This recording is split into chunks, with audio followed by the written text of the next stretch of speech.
Welcome to Cocktail Corner. I'm the Gnome, and this is Gnome's Tavern. And today I've been challenged by 62-Second Cocktails, got it right, Rob's Home Bar, and Booze on the Rocks to make 2022 Love Potion, or Love Potion 2022.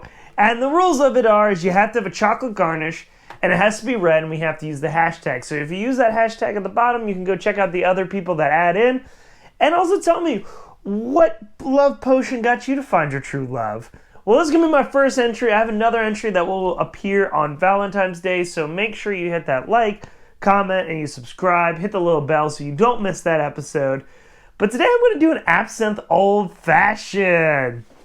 Now, I had this wonderful red absinthe that we're actually going to do a review on with an absinthe expert who's writing a dissertation on absinthe. And so, but today we're going to show it off because it is red, and this one's really good. It's Corsair's Red Absinthe. Shout out to Ash for telling me to pick up a bottle of this on my honeymoon because it is fantastic. So, let's make our old fashioned. Now, first things first, we're going to put in about 1.5 ounces of absinthe. Now, if you use a green one, of course, this cocktail will be more green. But try to find a red absinthe that's really good, one that you really, really like.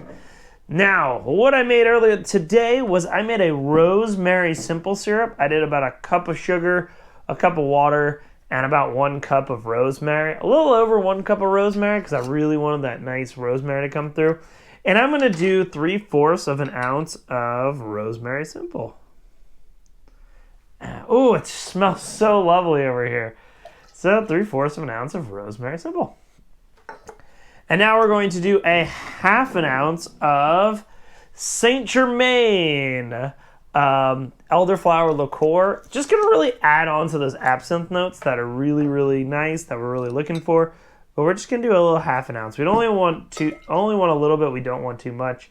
The big joke that it is from other bartenders I know and mixologists always say that Saint Germain is like ketchup for the bartender. You can put it in anything and it's delicious. So keep that in mind. If you're having a cocktail that needs a little something, you might want to put that. Now, you know I love my bitters. So we're going to add 2 bitters. We're going to add cocoa bitters for that, kind of add on to that chocolate garnish. And our Angostura bitters. Because I wanted more of like a chai, kind of like a chai tea kind of feel. And here we go. 1, 2, 3. Just 3 dashes. I may have put an extra because I love bitters, as the show would suggest. Now we're going to throw in our ice. All right. And let's give it a nice stir. Now, normally I like to stir my old fashions a little less because I always find that old fashions are like a bell curve. They come from a really strong spirit forward to perfection and then start to get watered down. So whenever I make it for a guest, I always kind of stir it less than I normally would. And also, too, it kind of rewards the guest for sipping on the cocktail, which gives me about 10 minutes more to make other cocktails for people. So just kind of a thing. And then I even express that to him. I tell him, like, hey, this is why your cocktail might be a little strong. And usually people that like it. I work at a rum distillery, so normally when people are ordering old fashions, they're like, oh, I don't want a sweet cocktail. So they're usually not upset by the strong. So we're going to do crushed ice in this one because we've got tons of garnishes that I want to put on here. So we're going to do some crushed ice and really pack that ice onto there. And now for the thing. Now for our liquid. Look how beautiful red it is. And we're going to put it onto that crushed ice. Oh, so beautiful. Going to kind of settle that down.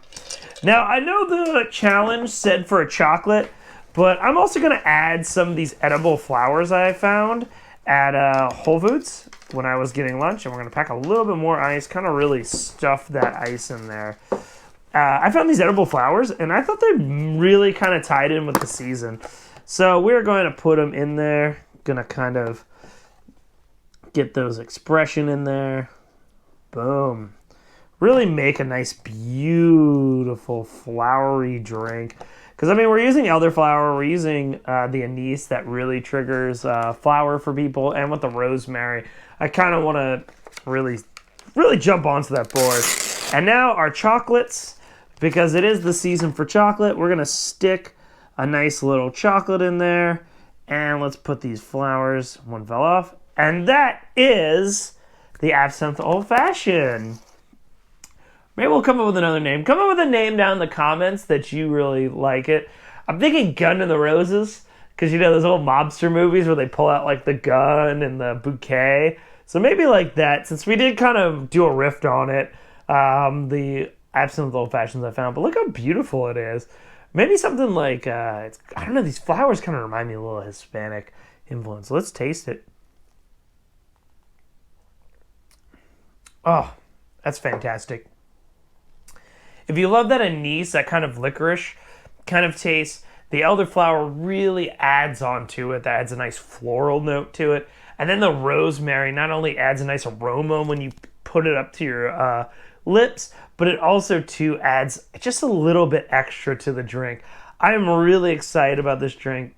I even showed it to Eli when I was experimenting with it, and he loved it also. It's such a great drink. Get yourself a good bottle of absinthe and enjoy. And don't forget that you should always tip that bartender. Peace out, everybody.